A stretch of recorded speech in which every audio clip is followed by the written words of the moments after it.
Hello everybody and welcome back to Spill the Tea Lou. My name is Lou. As you can see, today I am joined by a special guest. She is just going to be here just a minute, but I do talk about the cats often enough that everybody was saying, can we see the cat? Can we see the cat? So if you're new to the channel, you haven't clicked the wrong button. This is a football channel. We do talk about football. This is going to be a football video.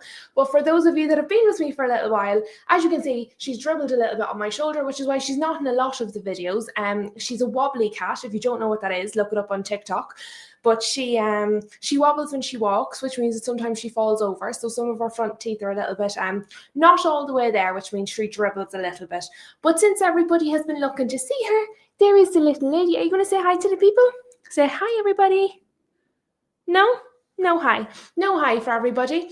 I do have two little kitty cats. I have her and her sister. This is not the one that normally knocks over my lights and my camera and everything. This is the one that is normally a little bit more well-behaved. But I thought I would bring her in. I would let her say hi to everybody. And now I'm going to put her outside to relax. Guys, I'll be back to you in just a little second. But I did think the little lady would want to say hi since you've all been asking.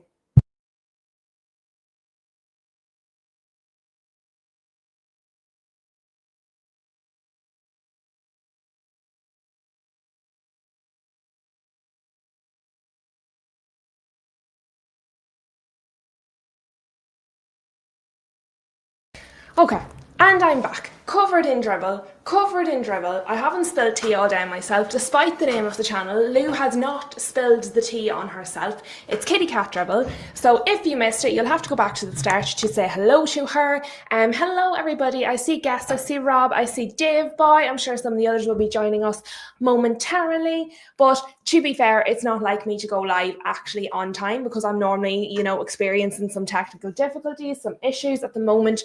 My chair is fighting with my computer.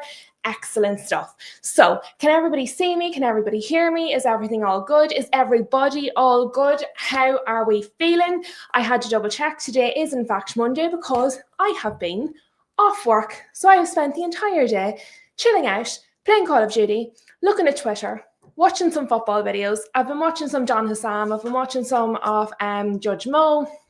I've been watching some of our Ash NUFC. I've been watching some of David Speaks Football. I've been watching a little bit of everything. It's just nice to be off. It's nice not to be working. It's nice to just be at home in my house, drinking some tea and, just keeping a little eye on everybody. How has everybody's day been? Have you caught up to yourselves? Is people back to work today? Are some of you off like me? How are we getting along?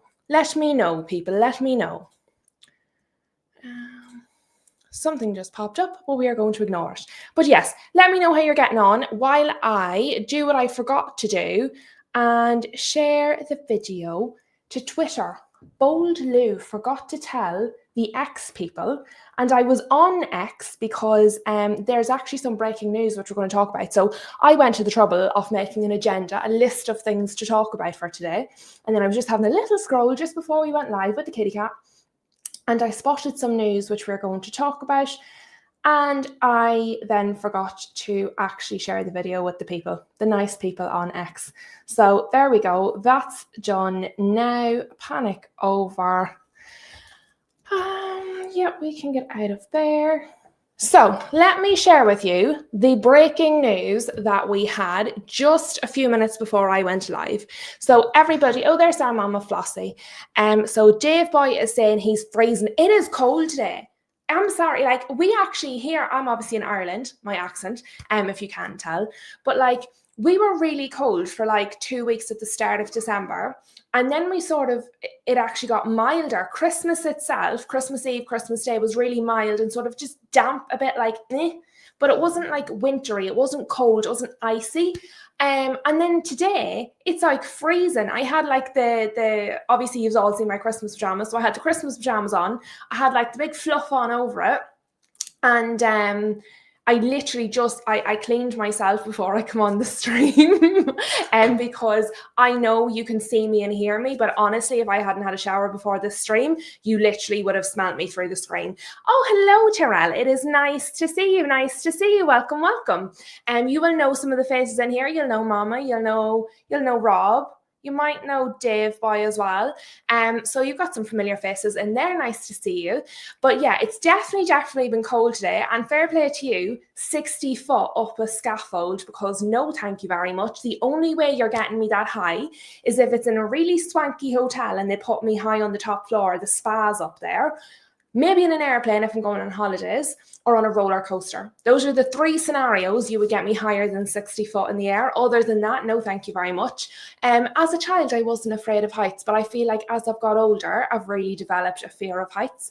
I suppose the older you get, the more you understand. Guess is in Sweden. So Guess is telling us that it was snowing today and she's supposed to get more later this week. Do you know what it is? I am very biased because obviously, as you all know, I run a shop, I run a retail shop. And so therefore, when it's snowy, when it's icy, when the roads are bad, what that means to me is no customers, because if you're not leaving your house, if you don't have to, and I don't blame anybody for that, but it means snow is very beautiful. I'm more than happy to have it on Christmas Eve, Christmas Day. If it's not Christmas Eve or Christmas Day, no snow, thank you very much. You can keep it. Let me see. What else is everybody saying? Guess is telling us that she's afraid of slipping and falling. I'll be honest with you, and this is a true story, okay? So we had a really bad spell of ice here, snow and ice here a few years ago, and it was really bad. And a chap I work with, really nice guy, actually taught me the ropes when I joined the bookies. So like, he was my mentor at the time, fielded all of my questions, and honestly, lads, I would not want to be my boss. And this man handled me like a pro. He knew exactly what he was doing, taught me everything I know about horse racing. But he was coming to work one day in the ice, fell over, and he broke his elbow. I didn't know you could break your elbow, but he broke his elbow, and it was broken for like ever. It wouldn't set properly. He had to keep like going back to the hospital and for physio to reset it. I didn't know breaking your elbow could be that complicated, but it was serious. He was like that for about 12 months. So yeah, be careful out there, I guess.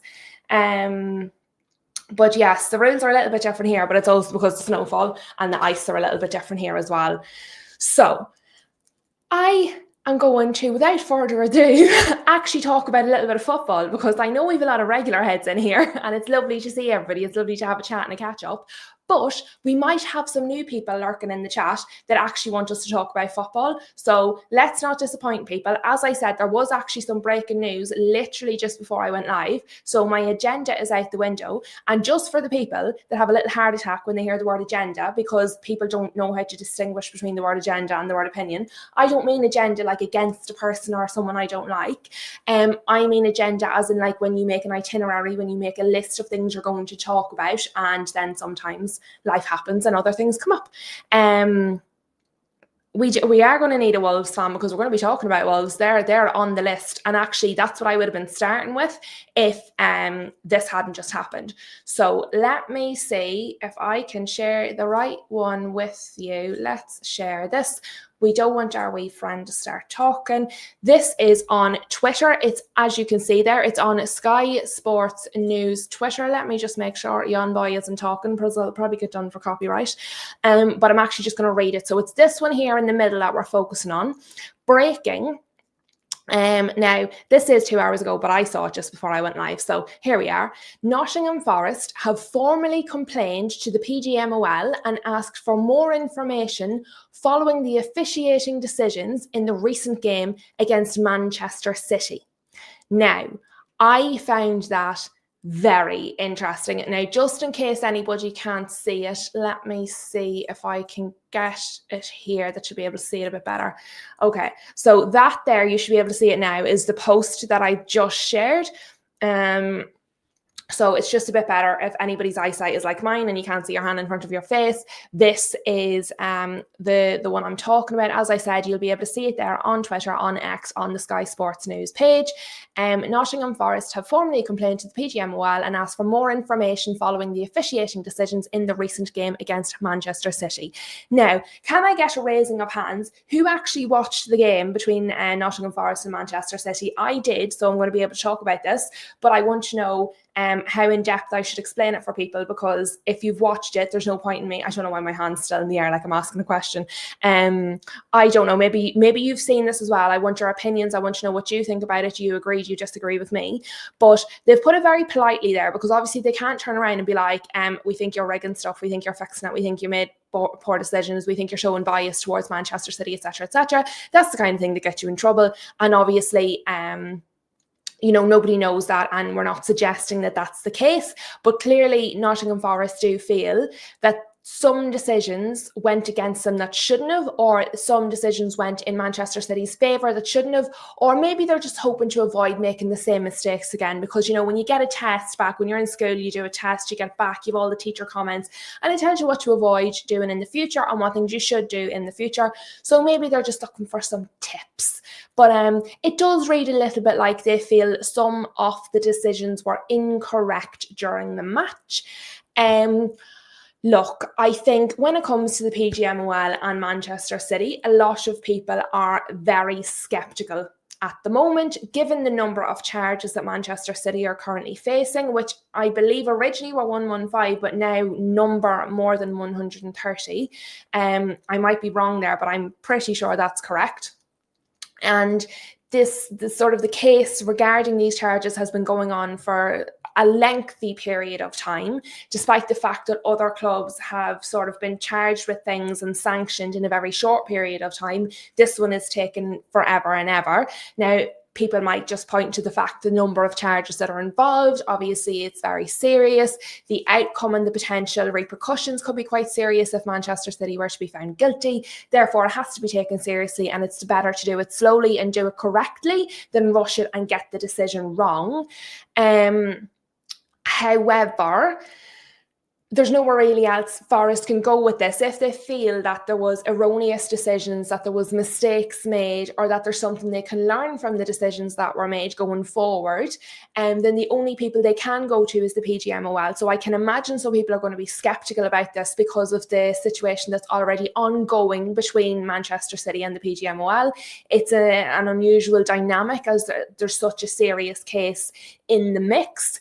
And we're all only human, so it's very hard to treat each situation, even though they are separate, as entirely separate matters, because you have just human nature. You're going to have unconscious bias, whether you realize it or not. It's psychologically factual. There's nothing anybody can do about it. What I would suggest is, if I was Nottingham Forest and there was something I wanted to query, I would suggest the one that I would be querying was at the start of the second half, Diaz was already on a yellow, and he trips Igor Jesus, who would have been through on goal. And he didn't receive a yellow card. He didn't receive a second yellow card. Now, this was right at the start of the second half. It was just after kicking off. If I was querying any decision and I was Forest, there may be a number, because by the sounds of it, it says here officiating decisions. So it sounds like there's multiple decisions maybe that they're unsure of or they'd like more information on. But I know myself, even just as a fan watching, that was a decision I would have liked more information on. I would have liked more clarification on, because we've seen those given. And I mean, at the end of the day, Igor Jesus would have been through on goal. Diaz trips him, and he was already on a yellow. So at the time, I was confused about why it wasn't a second yellow. I did see a number of people, on Twitter, in the football group chats, also wondering why was that not a second yellow. So I can understand why maybe Nottingham Forest would want clarity on why that wasn't a second yellow, for example.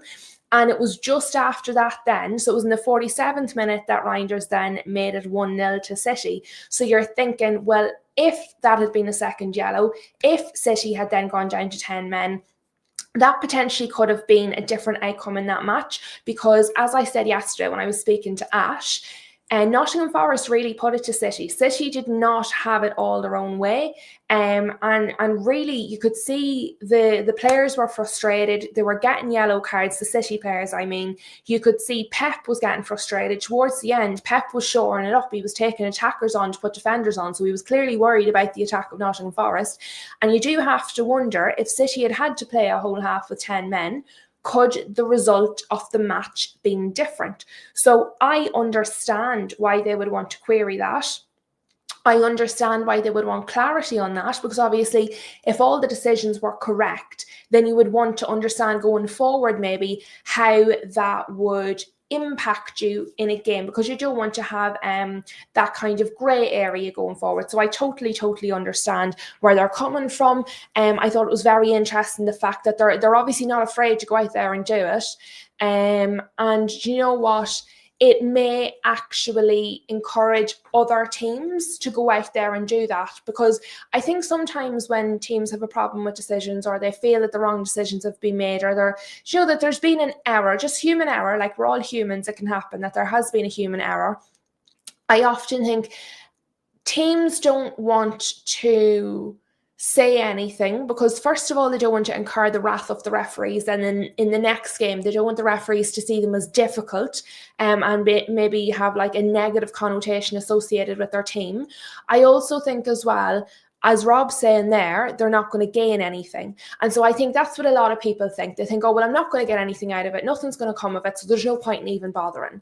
And I think a lot of teams have got to that point where they feel like, well, what's the point in bothering? Because there's not going to be any benefit out of it anyway. We might as well just say nothing. And I think that the issue with that then, if there is genuine errors and everybody just says nothing, then the errors continue and they're never addressed. So if people say, look, can you explain that to me? I don't really understand. I'd like to know, okay, what is the thought process behind that decision? As far as I listened to the video, I can't play the video because obviously copyright and the like, but the lady says in the video that they have also requested the audio. So they want to hear what was being discussed between VAR and the referee while the situations regarding those decisions were actually being looked at. So they've requested all of the information. And so I think if everybody asks the question, now not for every silly little decision, not like, oh, well, I didn't like that decision, I'm going to just ask for all the information and be difficult. But I mean, where there are situations where decisions were genuinely possibly erroneous, where they've genuinely cost you points and positions in the league, I do think it's important that you ask. I think it's important that you say something, because even if they gain absolutely nothing, as Rob's saying there, if everybody did it, eventually I think it would actually help to improve the standard of refereeing in the league, because I think if everybody keeps asking, if they constantly feel that they're being under a spotlight, if they feel like people are aware of what they're doing, if people are looking what they're doing, if people are taking a closer eye on it, then I do think they may be more, the decisions might be more thought through. Do you know what I mean? Because as I said, I don't think anybody's out there on purpose kind of going, oh, well, I'm going to, give a decision for this team and not for this team. But errors can happen, and sometimes people make mistakes. And if that's the case, it's important that we're able to have open conversations about that. So I do hope that the PGMOL will actually interact with this, and that we'll get more information about it, because I think it will help all of our teams going forward if we have some more information about those kinds of decisions. Because as I said, watching the match, I was confused by it. Speaking to other people that watched the match, I was confused by it. But let me know what you guys think. Do you think it's do you agree with Rob that, look, nothing's going to come of it, so it's not worth our while even trying? Do you think it's important that, look, even if nothing does come of it, that the questions are asked? What do you think? Did you see the match? Did you think it should have been a second yellow, the incident I'm describing? Were there any other decisions that you thought maybe you would have wanted clarity on if you were Nottingham Forest? And while you get your comments in, I am going to take a swig of this.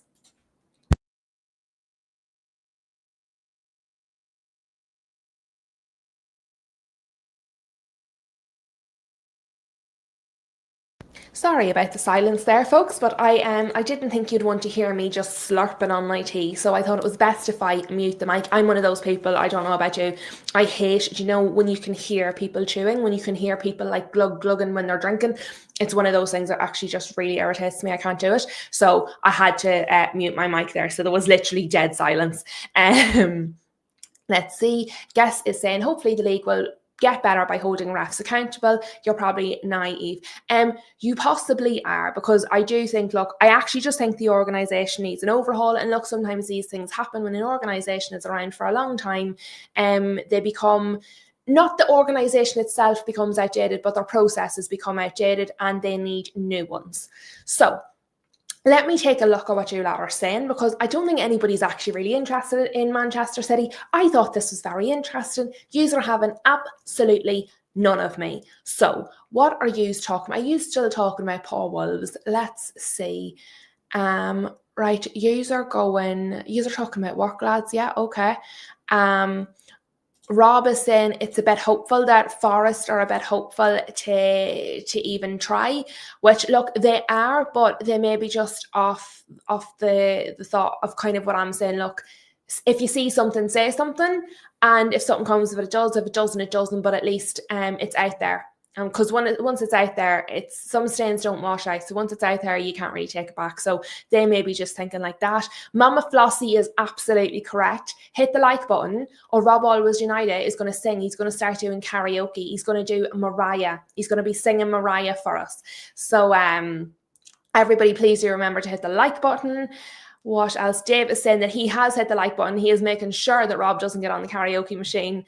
What else have we got?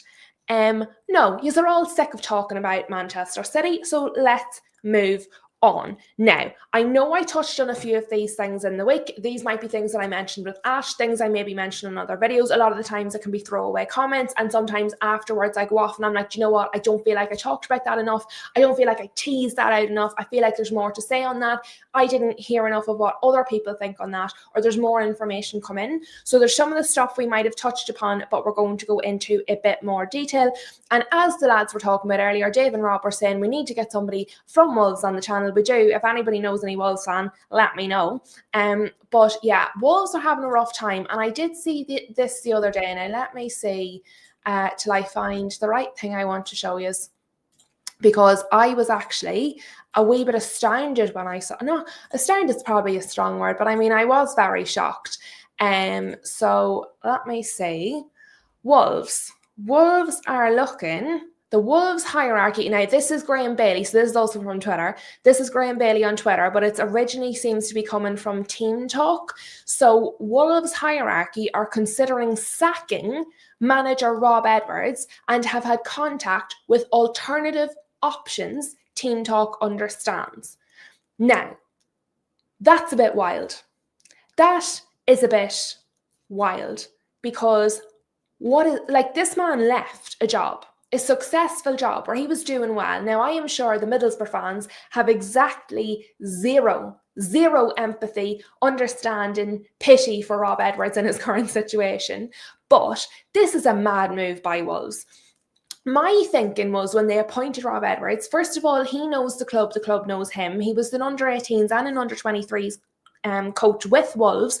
So, I mean, there's a lot of kind of love there. There's a bond there between him and the club. So you would have thought that he was given reassurances that where he left a job that he was doing really quite well. And there we are behind the dugouts, straight in there. Looks like karma at work. And you know what? There's going to be an awful lot of people that are feeling that way. Now, obviously, I'm not emotionally connected to the situation, so I'm looking at it kind of more just from a practical point of view. But behind the dugouts here is absolutely correct. There's going to be a whole lot of people going, well, the karma train has arrived.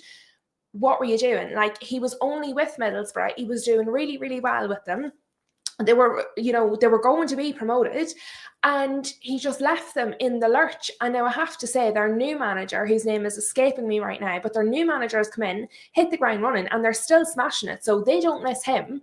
But I'll tell you what, he's doing a whole lot worse without them. But I would have thought, when he agreed to leave his job that was going really well, that was going really successful, to come to Wolves, who were doing dreadful, that there was assurances given to him, like, you're not going to lose your job, we're going to give you X amount of time, there's no like get out of jail free clause, you're stuck with us, we're stuck with you. I would have thought, because obviously Wolves have been terrible for the whole season, they've been on 2 points forever, they are factually the worst Premier League team in history at this point of a season. Now they might get a few wins together and change that, but at the moment, at this point in the season, they are factually the worst ever Premier League side. So I would have thought they were planning to be relegated. I mean, when they brought him in, my thinking was they've brought him in so that when they get relegated, he's the right man to turn it around and bring them back up. Because of his relationship with the club, if they get relegated or when they get relegated, he's not going to leave them. So my thought process was, this was the understanding, was that, look, hopefully he was going to get some wins, he was going to get some results, but the realistic possibility was they were going to be relegated, he was going to be relegated with them, and they were going to plan for that kind of with the rest of this season. And then when it gets to next season, they would already be kind of aiming to get re-promoted again. So the fact that they are ready to sack him and are already exploring alternative options is crazy, because he can't go back to Middlesbrough. He's burned his bridge. He's left a good job where he was doing well. This murders his reputation. He is the loser. There is no win for him in this situation. He comes out bad because he loses his job and he's going to struggle to get another one when he already had one that was really good. So if I'm him, I'm raging. I'm really, really mad. If I'm the Middlesbrough fans, I'm laughing. If I'm him, I'm raging. I don't know what Wolves are thinking. Now, I'm going to give you what might be a hint as to what Wolves are thinking. So as you can see here, I have been doing the rounds on Twitter today, lads. I have. So I don't know. Is that big enough for you to see? Let me see. Can I make myself smaller? And you can see that a wee bit better. As you can see, again, I'm looking at this on Transfer News Live, but as you can see, the source again is quoted to be Team Talk. So this is, again, similar to what was said there, but I'll just read it all out again for you. Mama Flossie is in the camera train as well. It serves him right. And look, there's going to be a lot of people that feel that way, because a lot of people are looking at it. If that was my club that he did that, if it was my club that he left in the lurch while we were in the ascendancy, I'm going to be raging. So I completely understand. Board Dave Boy was speaking to Middlesbrough fans a few weeks back, and they are having absolutely none of them. And behind the dugouts is saying, from a Wolves point of view, they brought him in at the start of November. They wanted him to turn it around, surely, not the dismal display to continue. Yeah, and look, I understand that. I don't think they brought him in thinking they still wouldn't have a win at this point. So I do think they expected things to improve. It's not that they weren't expecting anything, but I mean, it would have been a miracle for him to get him out of the relegation zone. But no, I agree with that. I imagine they wanted him to turn it around to an extent that they wanted to start seeing some results. What I will say, he has turned it around in terms of performances, because only for own goals against Arsenal, they would have won. So that match against Arsenal was 2-1, and they scored all 3 goals. So they played, who was it they played recently, and they played quite well. And they gave us a bit of a game. Now we're playing them again. Our next match is Wolves at Old Trafford. They've started scoring. So he obviously hasn't turned it around, because they have no more points on the board. And really that's the only thing that matters. But I do definitely think they have made improvements since he's come in, to the point where I think it is inevitable that they are at some point going to win a game. And I think once they win one, I think that might just set them off. Now, I might be completely wrong. I might just be in Delulu again. But I do think there has been improvement. But I think, look, you cannot ignore these results. Like, the club have now lost 12 consecutive matches in all competitions. You can see them there. I'm not going to read them out because bloody hell. But if we look at it here now, maybe it'll be a bit clearer if I pull them up on SofaScore. Let me see, because I'm doing this on the fly with y'all, because let's face it, when am I not doing it on the fly? So what have I clicked? not that one. So the one at the bottom is the oldest one. So Liverpool is obviously the most recent one. They played all right against Liverpool because Liverpool fans were really, really, really worried that that was going to end up as a draw. Now, to be fair, that could be more of a reflection of Liverpool at the moment rather than Wolves. But I mean, 2-1 against Liverpool. I, as a United fan, would be happy with 2. Well, not happy. Happy's probably dramatic. But I would understand a 2-1 against Liverpool. As I said, the 2-1 against Arsenal, they very seriously could have won that. Now, we're the worst one on there. We're 4-1. 4-1 against Manchester United. But I'll be honest, it wasn't as comfortable as that scoreline would suggest. Forest, as we've seen, give City a game. Aston Villa, as far as I'm concerned, are in a title race. 2-0 to Palace isn't great. 3-0 to Chelsea. I mean, it gets quite bad then the further that you go down there. And Burnley, like 3-2 to Burnley. I can understand they wanted him to turn it around and he's not and they have to do something. And I did ask the question, I might have been a stream with Ash I did this, but I did ask the question, look, Forest are on their 3rd manager of the season. Is there a possibility that another team will get on to a 3rd manager this season? The fact that it's literally not even New Year. I know we're very close, but it's not even New Year. And we have a 2nd team in the Premier League going on to their 3rd manager is bananas. Like, that is insane. And obviously I did do a video recently talking about, the standard of management within the Premier League because we're all just mad to sack our managers at the minute. So my thing is, I thought they brought him in planning for the championship. Not, obviously they were hoping it was going to get better, but with the championship in mind, knowing that the possibility that they were going to be in the championship, I thought. But it does say in the first little one that they were that they've already started discussions or looking at or in talks or something, one of the buzzwords, with potential replacements. And I remembered that I had this. So, what have I clicked? Can you all still hear me? I think I might have clicked the mute button and then I unclicked it. So just let me know if you guys can still hear me because I don't know if I clicked it a little bit too much. But let me know and I won't say anything more until you let me know if you can hear me because otherwise it'll just be me talking to myself, which to be fair isn't that crazy, but doing it in front of people probably is. So behind the dugouts, thank you very much. You can still hear me. So they were saying there in the first one that I showed you that they have been in talks or are looking at replacements already. And I wonder, because we have this, Oliver Glasner plans not to sign a new deal at Crystal Palace. The Austrian manager made his decision with next steps to follow and focused on continuing his excellent work this season.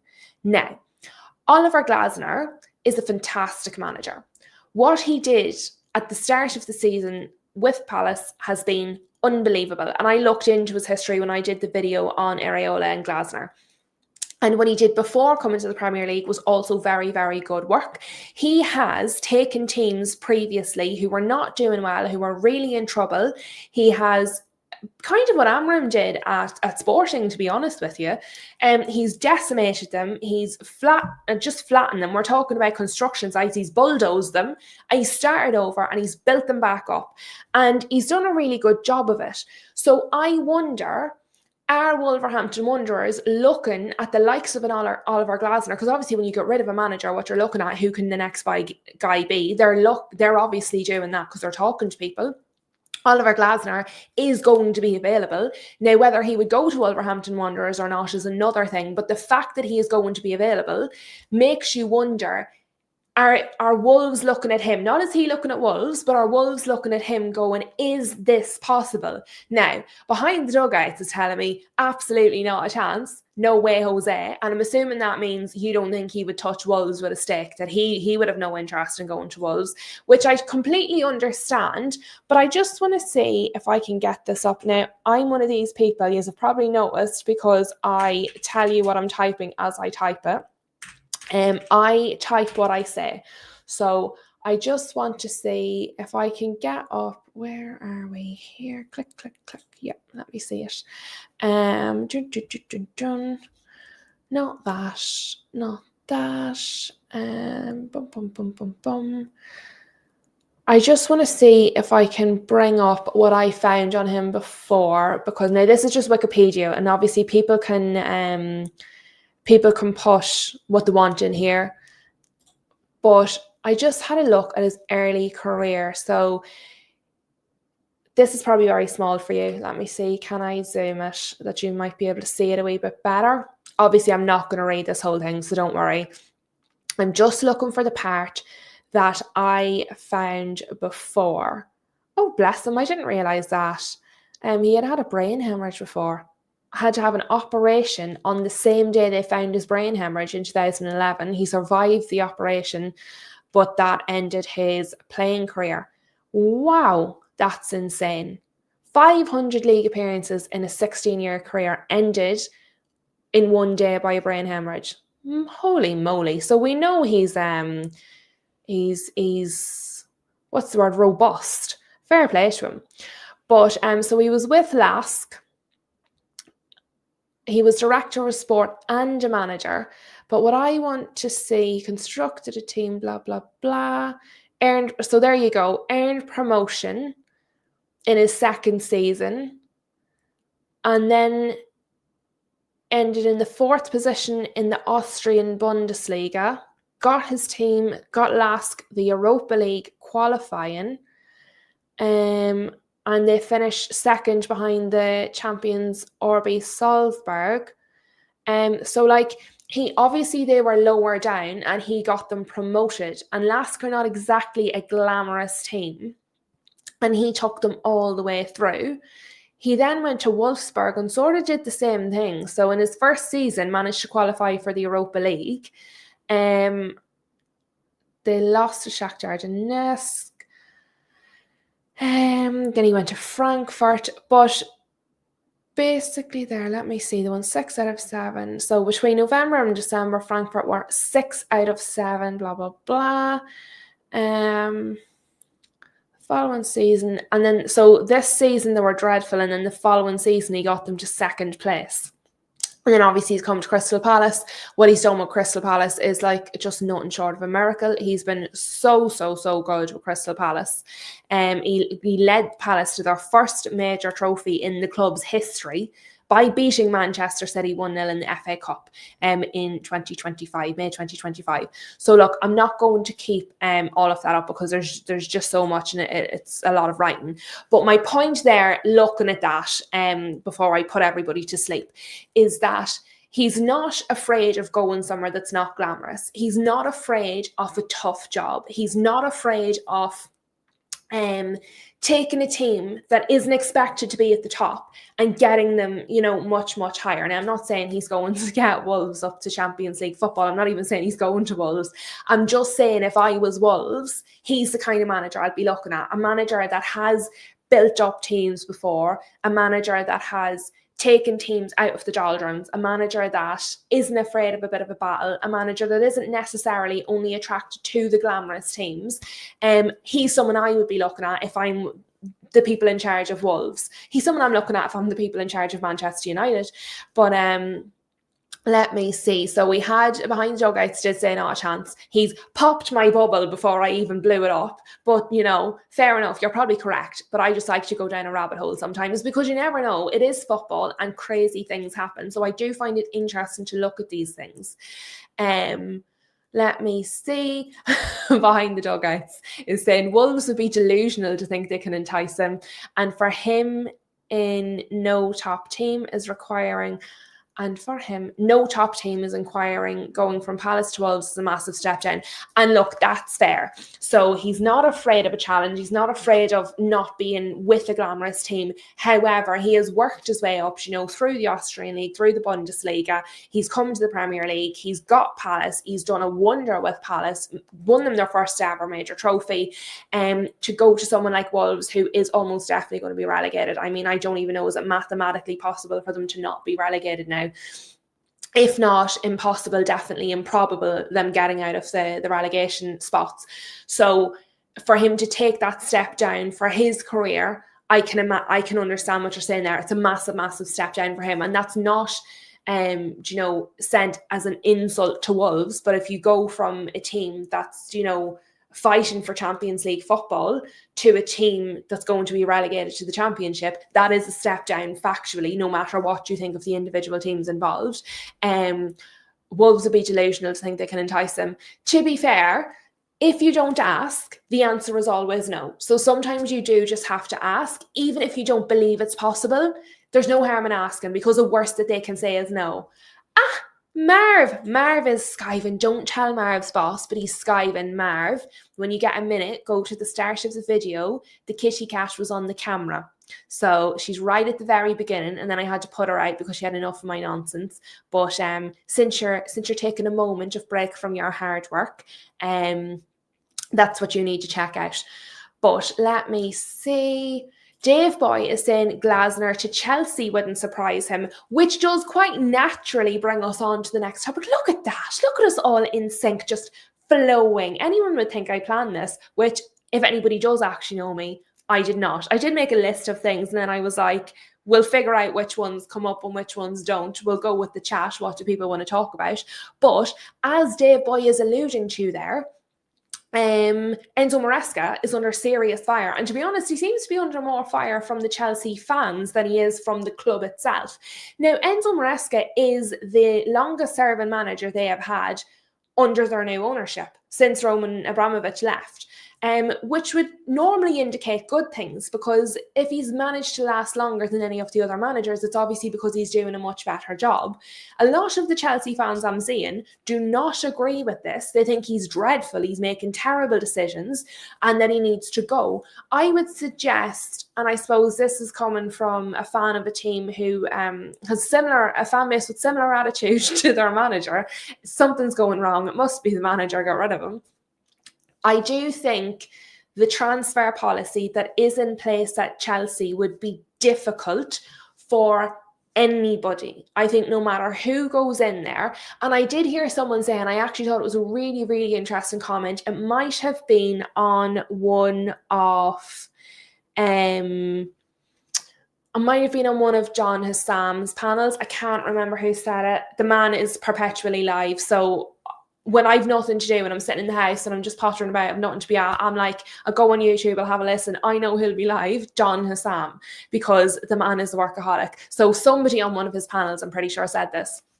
But it was basically that if the policy is to recruit young players, more and more young players, players that need developed, players that, are only finding their feet in professional football, then you can't also have a young, inexperienced manager who is also only finding his feet in kind of Premier League football. What you need is a more experienced kind of manager with, the aura? They need an aura manager, someone who's able to take the children, to take the young men and, develop them. But you can't have a developing young manager, and young in his career, and a developing set of young players. You need some experience somewhere. And obviously this is a new ownership. So it's a new ownership. It's a young manager. It's a young team. It's going to continue to be a young team because that is their policy. They've made it very clear they're not going to change it. So somewhere along the line needs to have experience. The most important figure would be the manager at this point. So it may not be a case of Enzo Maresca is a bad manager, he's making terrible decisions, blah, blah, blah, blah, blah. It might be the case that he's a really good manager, but he's not the right fit for Chelsea, given the model that they have in place, because he's still sort of developing himself. Do you know what I mean? So I thought it was a really, really interesting point, and just that you've brought up Chelsea. Now I want to go through some more of the comments. We might come back to that Chelsea point if people want to, but I did just want to mention it as we were there. Sorry guys, what I'm actually doing is I'm getting rid of some of the tabs that I no longer need, so I don't click them accidentally and open up things that you don't need to see. So what are we saying? Yeah, there you go. There you go. Behind the dugouts, backing me up. I didn't even realise. I wouldn't be surprised if we Chelsea go for Glasner and get rid of Maresca. So I might be scrolling down to some mad comments here now from behind the dugouts. You might have had enough of me and my takes on Chelsea. I might be in the bin. Let me see. behind the dugout is saying as well, and this is another one, Nuno could be an option from them as the sack at West Ham is on the horizon. And let me see, because I saw people talking about this today. Things are not going well at West Ham. And I would just say West Ham would be another team that would be on to their third manager of the season if Nuno was to go. Now, I just want to see, when was Nuno appointed to West Ham? Because I have it in my notebook, but I'd be flicking through all the pages. So Nuno came in on the 25th of September. So what I would like to do is have a look at their results since then. So let's pull this down, because I think you might be right. He would be a good shout. My thing is, like, would you want Nuno, like if you're Chelsea, would you want Nuno or would you want Glasner? They both have the experience that I'm talking about. Who has got more of an aura? I think Nuno will always have a bit of an aura. Nuno will always have that reputation in football. He you know, football fans will all think he's, do you know what, we know who Nuno is. But I think Glasner, like that, he's worked with young teams before and developed them, and I think that's so important, and I think it's something that Chelsea really need. So if I was the Chelsea fan, putting my Chelsea hat on, I would probably want Glasner quicker than Nuno for what he would specifically bring to the club and the team and what they specifically need at the moment.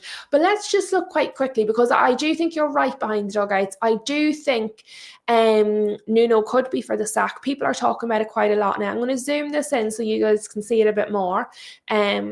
As per usual, I am on SofaScore. I would just like to let everybody know, I have no sponsors, obviously. I'm a brand new channel. SofaScore don't sponsor my channel whatsoever. I don't mention them for that. I, as some of you know, worked in the bookies for years and years and years. And so when you're working in the bookies, people are betting on all sorts of mad sports, all sorts of mad things, all sorts of players from all sorts of different sports over the years.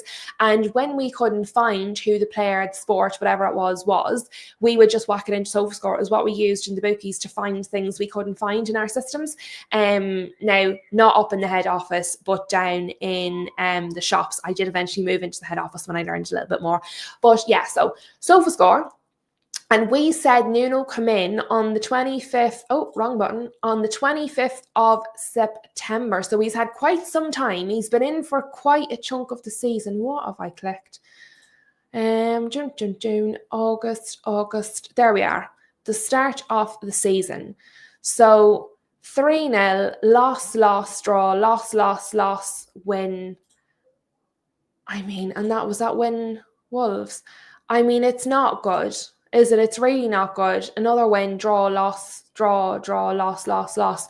I mean, they're on 13 points in the relegation zone. They're minus, bloody hell, they're minus 17 goals. Did people know that? Minus 17. That's insane. Whew, that is dreadful. Now, my team, Manchester United, has been leaking goals. We've been leaking a lot of goals. But my goodness me, minus 17, 13 points. Now, obviously Wolves is making everybody else feel secure at the moment because they're on 2. But I mean, if you take Wolves out of it there and you look at just Burnley and West Ham, 12 points and 13 points after 18 game weeks. That's horrendous. How many points could that have been? So 18... by 3 points, 30, 24. So out of a possible 54 points, 54 possible points, they've got 12 and 13, Burnley and West Ham. With Burnley haven't sacked a manager. So Wolves will potentially, if they sack Rob Edwards, they'll be going to their third manager of the season. If West Ham get rid of Nuno, they'll be going to their third manager of the season. Burnley's down there in the relegation zone with 12 points, minus 15 goal difference. And there's no talk of them sacking their manager. So I wonder about that. Just curious. But yeah, so it's all going on there. Very possible Nuno is going to be let go. He is another option. But I probably, if I was Chelsea, would be looking at Glasner. Everybody's saying hi. I see poor Dave voice comment about the kitty cat. But Dave Boy is saying Wolves should have kept Gary O'Neill. Do you know, there might be some Wolves fans out there thinking that right now because it hasn't made a difference replacing him. Flossie is saying to us, West Ham are in a right mess. The players are not good enough. Sullivan won't spend money. No manager can survive there. There you go. There you go. Wham, bam, thank you, ma'am. Point A, point B. And, you know, there are some clubs where it's just, it doesn't matter who it is or how good they are. It's not going to work. Now, excuse me while I take some more tea.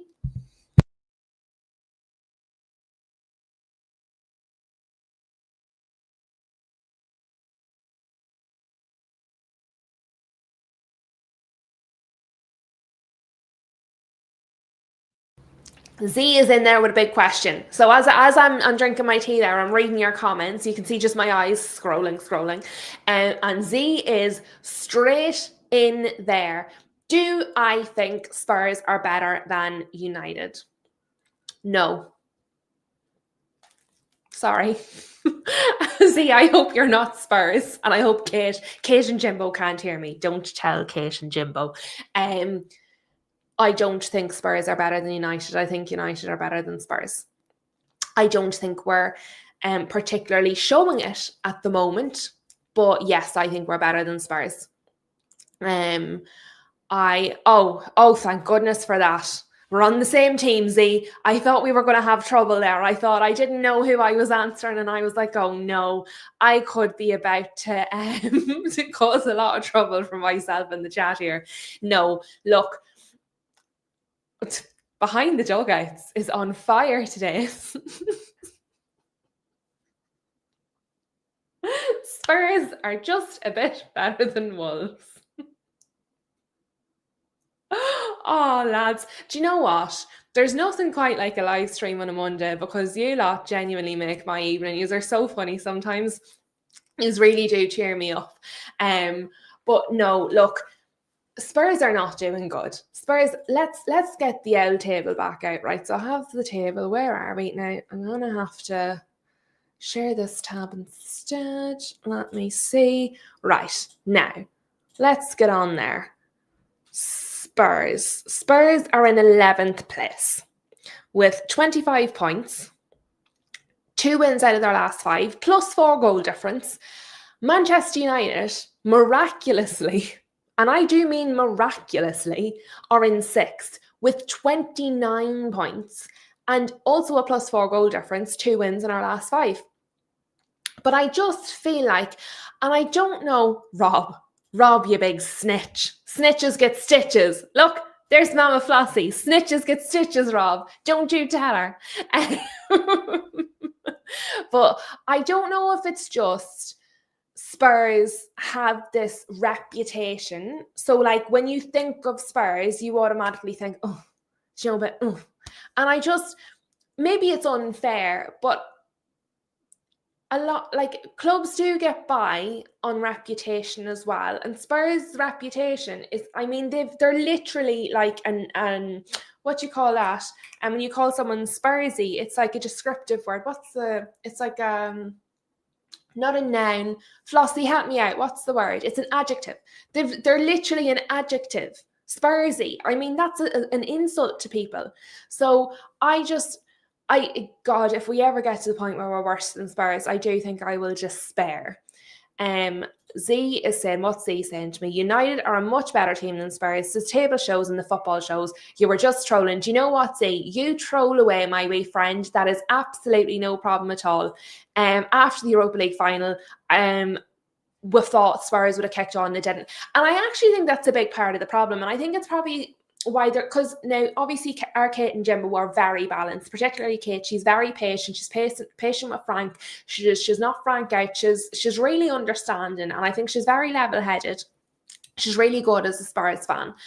But I do think a lot of Spurs fans that I see, they're very, very frustrated with Frank. They're very frustrated with the club. They're frustrated with the team. And a lot of people did think when they won that Europa League final, that would be the platform, that would be what they would build off going forward, and they would use that moving forward. And they just didn't. They didn't at all. It was like that game was a one-off anomaly. And like sometimes we say that. Sometimes the team that wins, they win because they're really good. Sometimes the team that wins win because the opposition is just woeful. And I think in Spurs' case, they won not because they were so good. They won because we were so bad. Now, obviously on the day they were the better team. But I mean, in general, they won because United are terrible, not because Spurs have suddenly become really, really good. And I think as time has gone on since, and they haven't used that as a platform, I do feel that some fans are becoming disillusioned. And I think it happens to us at United all the time. We won 3 games in a row. We thought we were on it. That was it. We were in a title race. And then you're back down to reality. Do you know what I mean? So I think as fans, that's fair. We get carried away. We get emotional. We get on the roller coaster. We enjoy it. We do the highs and the lows. And I just think that's part of being a fan. Do you know what I mean? If you're going to despair at the lows, you have to enjoy the highs. And I think sometimes, we have the celebration police out there, and anybody that has seen me speak before knows I am not a fan of the celebration police. If your team wins and you want to be happy, you be happy. If your team played well and you enjoyed the performance, you enjoyed the match you watched, you enjoy that. And you know what? Don't let anybody take that away from you.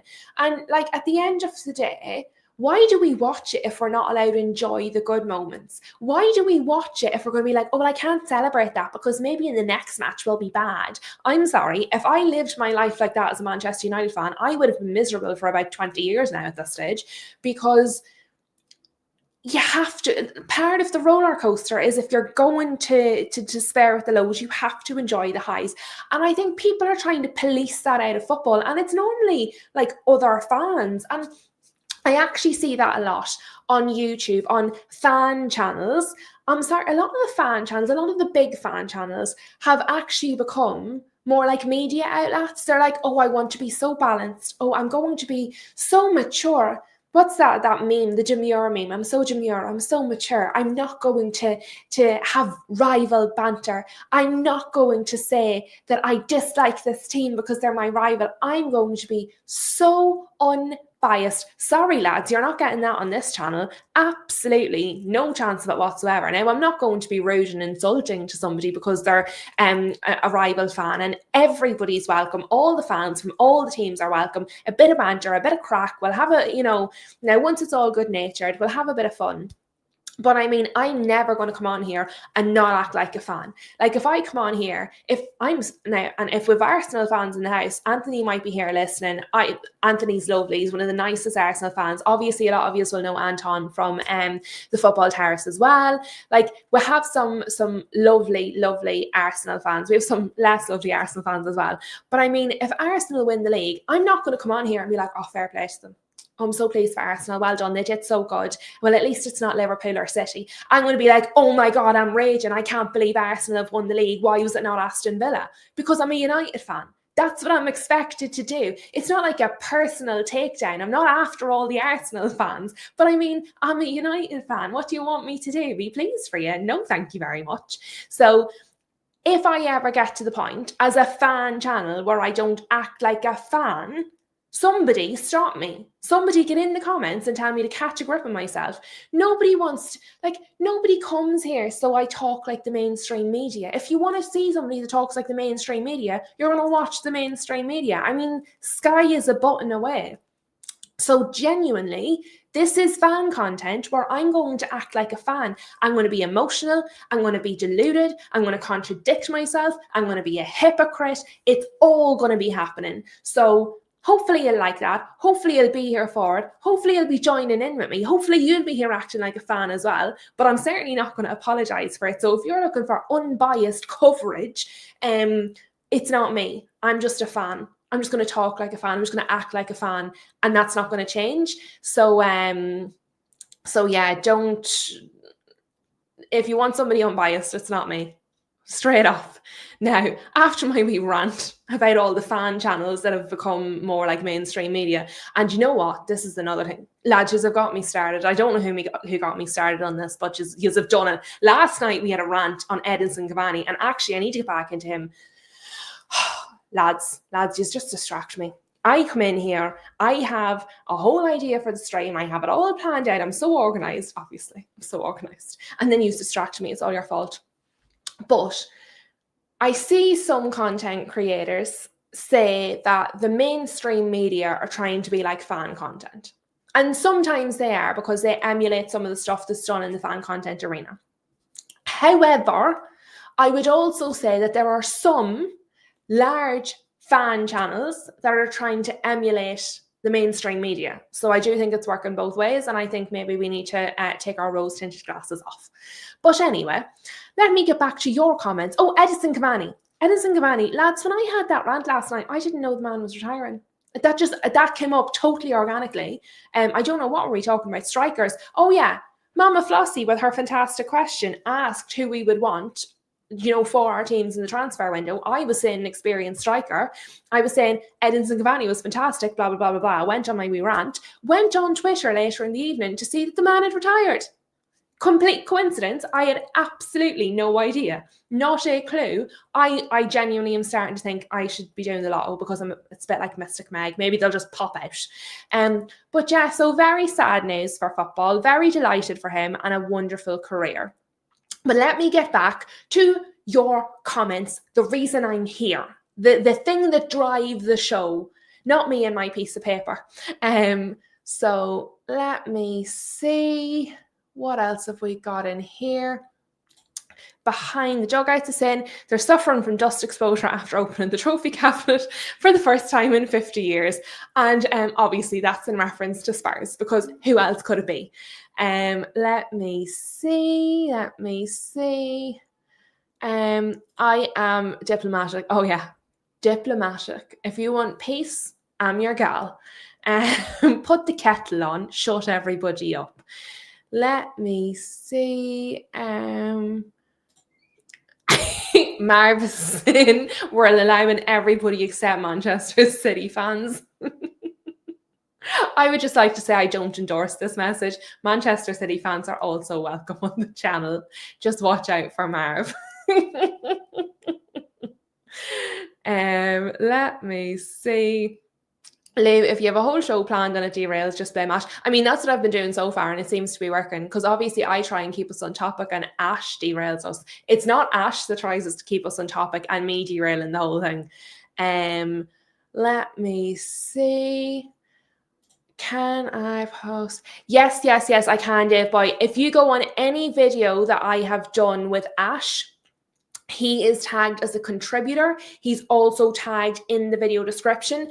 If you type into YouTube, Ash NUFC, he'll pop up. You'll see him, because all of his thumbnails have the exact same image, because Ash didn't have thumbnails until he started coming on my show. And I told him he had to do images for a thumbnail.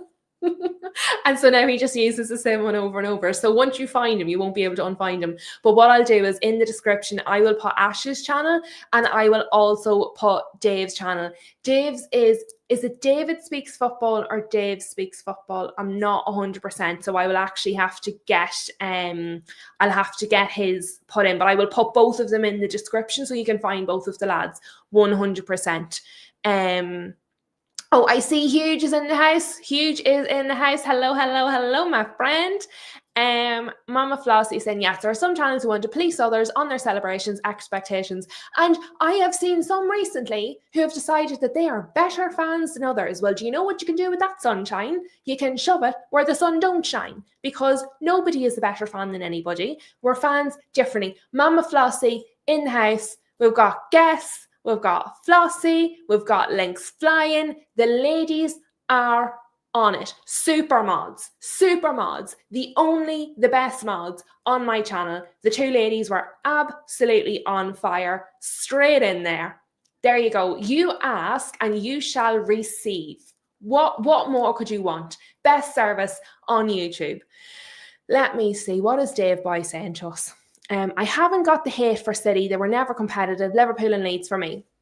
Do you know what it is? And I think this is something that's deeply personal, because yes, obviously we have rivals in terms of, your traditional rivals of your team. So for example, Mama Flossie and Ash are not Sunderland fans. They're never going to be Sunderland fans. That rivalry will always exist. It's not going anywhere. I never heard of this rivalry before. I was a little bit innocent, and I only really knew about my team and sort of the top teams, you know.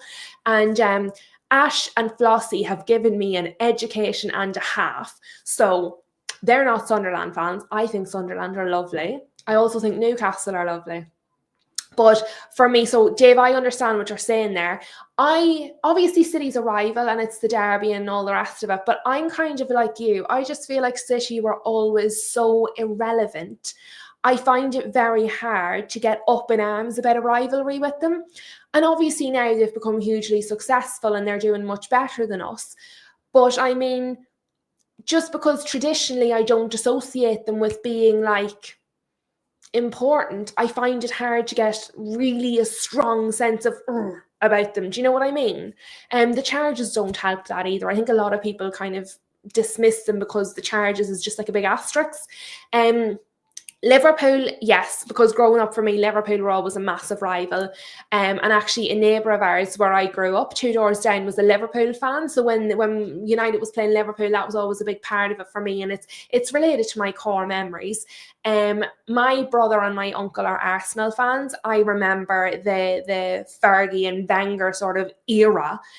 So for me, Arsenal are a massive rival. And I can't understand any United fan that would cheer on Arsenal. I cannot grasp it. And look, as I said, each to their own. Everybody feels differently, has different associations, you know, and everybody's entitled to support whatever way they see fit. I just personally don't understand the Arsenal thing. Anybody who lives through the Fergie Wenger thing, I can't understand how they don't have this strong sense of rivalry with Arsenal. I certainly can't understand any Arsenal fan that would cheer Arsenal on against Wolves, which I did see. So just from my point of view, crazy. I can't understand it. But look, there's people out there that maybe don't understand how I feel about City. I just find them irrelevant. Leeds obviously is quite a traditional rivalry. It's there, but I think it's a little bit before my time. I don't remember it so much. It's not as strong for me. I know it's there. I know we dislike them. But for me, the two big ones are Liverpool and Arsenal.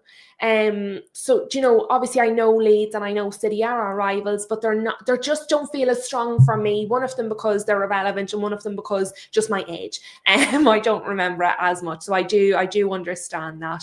Now, let me see. What have we got? Huge is saying, I can't really care so much about City because I know they're cheaters, so it doesn't feel like a fight they won fairly. And look, that's kind of a lot of people have that feeling towards City. And, you know, until this case with all of these charges are resolved, that is constantly going to be something that's thrown. So, I mean, it's very hard. Yeah, behind the dugouts, honest to God.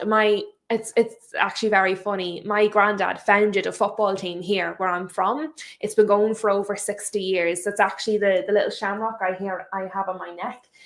He was known as Mr. Shamrocks after the team that he founded himself and my granny's brother. So for over 65 years, like, football was in my blood. I never had a chance. I was always going to have to watch football. But my granddad, who's my mum's dad, was actually a Liverpool fan. My dad is a United fan, so I'm United. And then my dad's brother was Arsenal. And so when my brother was growing up, he decided it would be funny to wind my dad up. He started like essentially trolling my dad and was like, oh, well, I'm going to support Arsenal as well, like our uncle.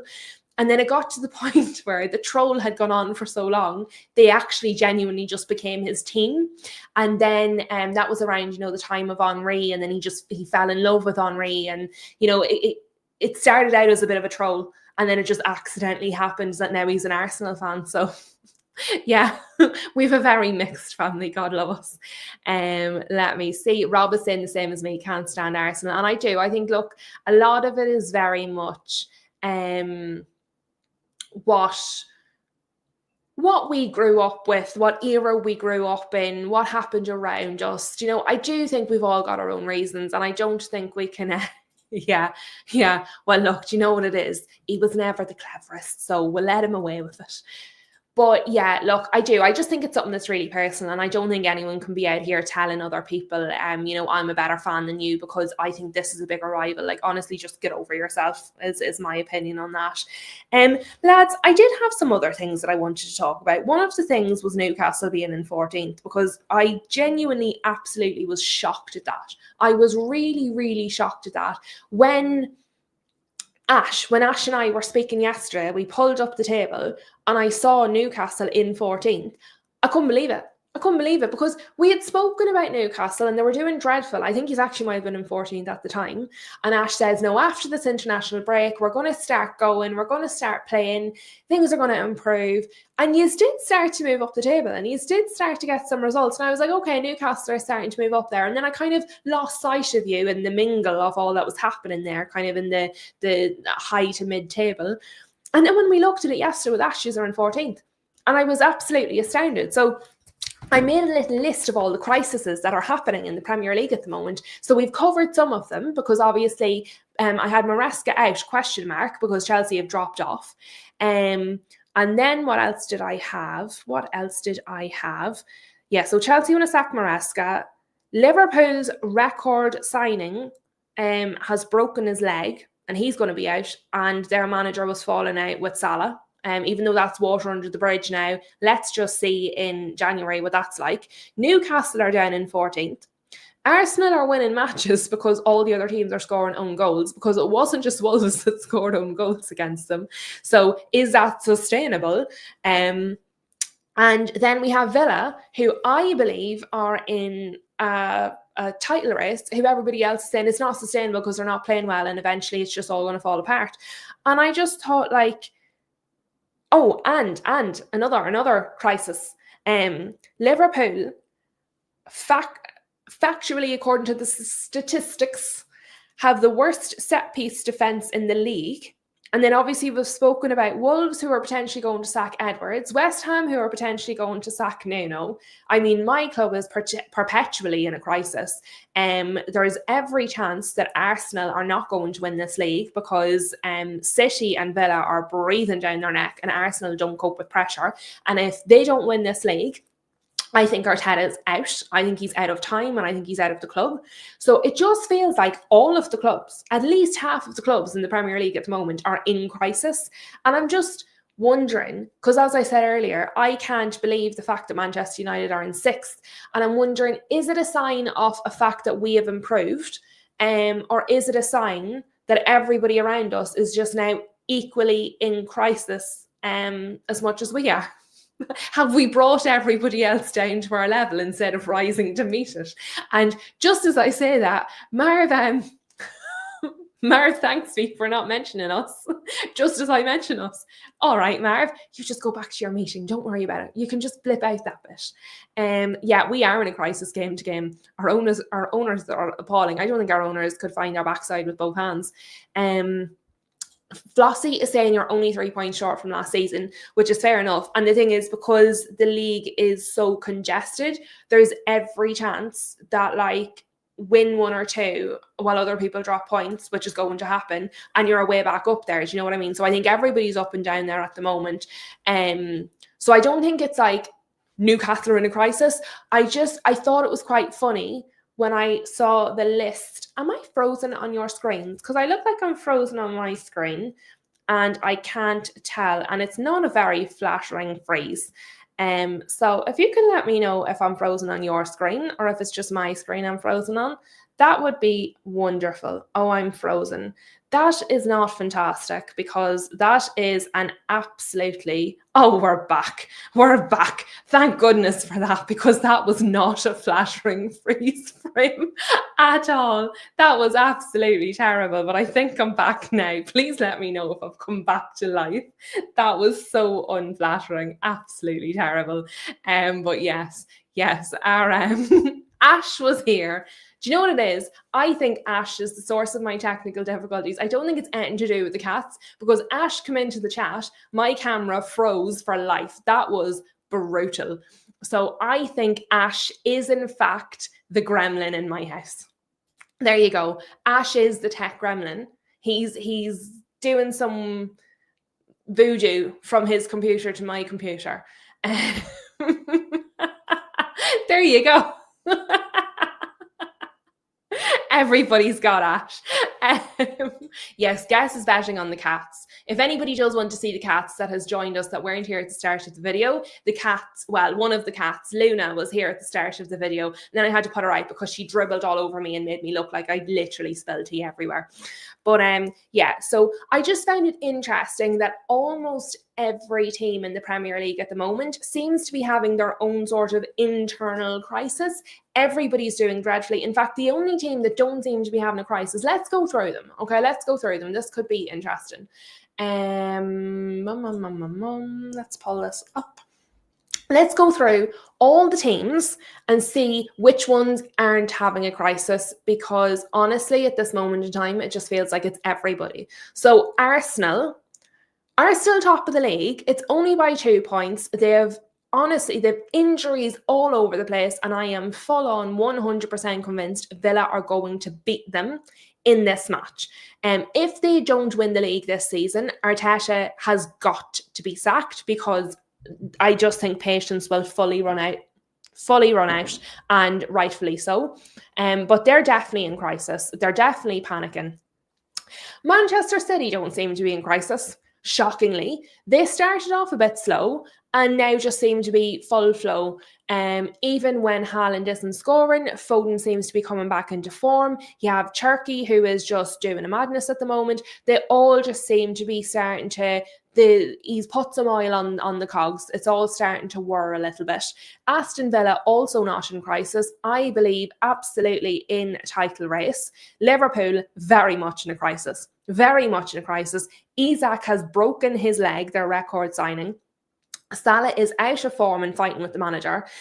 Half their fan base, and I would say maybe more than half their fan base, actually wants to sack their manager. They're absolutely in crisis. Dreadful. Chelsea also want to sack their manager, have the strangest recruitment.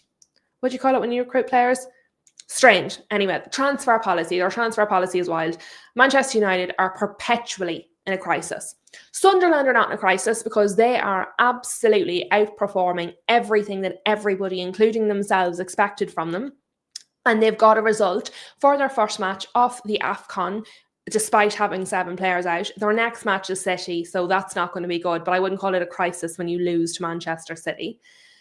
Brentford, I don't believe Brentford are in a crisis. They seem to be doing quite well at the moment. They did very well there against, I'm just laughing, Flossie. It's like a sneeze. It just comes out automatically. Brentford are doing quite well, not in a crisis, and not dropping down the table like myself and Ash predicted after the last international break. They have, in fact, gone from 10th up to 8th. Crystal Palace are dropping off, and actually the drop-off of Crystal Palace does seem to have coincided with the news coming out that Glasner is not going to be staying beyond the end of the season, because that news came out maybe 2 weeks ago, and their last 3 matches have been loss. So I will be very interested to see what's going to happen in their match against Fulham, because you would think that they should win, but they're on a 3-game losing streak and Fulham are on a 3-game winning streak. So that could be interesting. Spurs, crisis. Everton, not a crisis, but I mean, they're just kind of there. Brighton not doing particularly well. Newcastle, crisis. Bournemouth, dreadful. Leeds, I think, should be further up the table. In my head, I feel like they're doing better than 16th. Forest, I mean, their owner, I don't know. Can you call it a crisis? Can you just call it like mayhem? I feel like if I was the owner of a football club, it would emulate something like this. West Ham United potentially going to their 3rd manager of the season and in the relegation zone, crisis. Burnley, crisis. Wolverhampton Wanderers, double crisis. So I would say if somebody counts them up, that is more than half of the Premier League in crisis. Definitely half of the Premier League want to sack their managers. The only available manager at the moment is Oliver Glasner. But when everybody sacks their managers, we might just do musical chairs where everybody stands up and just walks around in a circle and then sits on the nearest chair when the music stops. I feel like if we just, everybody sack their managers except like Pep, And then everybody just walks around, and when the music stops, grab the nearest manager and see what happens. Because genuinely, that seems to be the process anyway. We might as well make it fun. Just film it, have a party. Who's getting Fraudgate? At this moment in time, possibly half of the Premier League, because eventually somebody's going to be left without a manager. So maybe he will get his chance. But lads, we have been chatting for 1 hour and 18 minutes, you wonderful, lovely souls, on this Monday evening. It has been fantastic to talk to you some more. It has been nice to get into the topics that we didn't get to pull apart quite so much. It was nice to get into, as per usual, some topics that we didn't expect, because that's how we roll on here. And I hope everybody is still enjoying kind of the holiday period, the gap in between Christmas and New Year. Everybody's forgetting what day it is and just enjoying themselves. If you're not, we have football back tomorrow night. Can't believe it. It only finished on Sunday. It's back tomorrow. This is excellent. Loving my life. And as you can see, I have my new setup for those that didn't make the live stream yesterday. Mama Flossie. Mama Flossie. No, you, me, have been chatting and we couldn't get a word in. I would just say, yes, you do, Ash, but just because they're winnable doesn't mean you're going to win them. So let's just remember that. But my dad used to tell me when I was little, because I've always talked this much. And so my dad used to tell me when I was little, this is a story, this is a bonus story. My dad used to tell me when I was growing up that if there was an Olympic competition for talking, I would win gold for Ireland. And I took this very seriously. And I used to say, when you're little and you say what you'd like to be when you grow up. And I was like, if, there was a job out there that I could do, that like I could get paid for talking. And so I was like, maybe I could be like a commentator, or when you're little and you think everything's possible. I was like, maybe I could be like a commentator, or what people say, what are your talents? Work at something you enjoy, because then it never feels like work. So I was like, okay, what am I good at? I'm good at talking. Even if it's nonsense, I can do it for days. And so then obviously I started, over the last number of years, going on panels on different channels on YouTube. I never really intended to start my own YouTube channel, but I started going on other people's channels, and I said, this is quite nice. Everybody's quite lovely. I'm quite enjoying myself. We're all just having a wee natter. And then I was like, what, shall we give it a go? And then obviously, as I said, I run my own shop, which is 6-7 days a week. I'm basically always working. But it does give me the time where I'm able to sort of plan shows and, obviously I'm not making any money off this at all. I run my business, that makes my money. And then I'm here just to talk to you people because I enjoy it. But I did kind of think to myself, well, if this could be a thing, let's try it and see. So Flossie, you've hit the nail right on the head. I do love to talk. A lot of the time I don't come up for air. Sometimes I have to remind myself to breathe between sentences, because otherwise, not happening. Doesn't Ash tell the prettiest lies? Just the prettiest lies. Lou, I have never heard you waffle ever. And this is why everybody should subscribe to Ash NUFC, because he says such beautiful lies. They're so lovely. But guys, I'm going to let everybody go. I will be talking to you soon. Now I have my own setup. I will be going live a lot more often to talk to you guys. It's wonderful because I'm not sharing a computer anymore. Have a nice evening. Talk to you soon. Enjoy the football. And thank you very, very much for joining me. Please, please, please smash a like on the video. Turn your notification bells on. Ultra, we've been live for 1 hour and 22 minutes, man. What have you been doing? Smash a like on the video. Go to the start if you want to see my kitty cat. And hopefully you'll be on time for the next one, friend. See you all soon.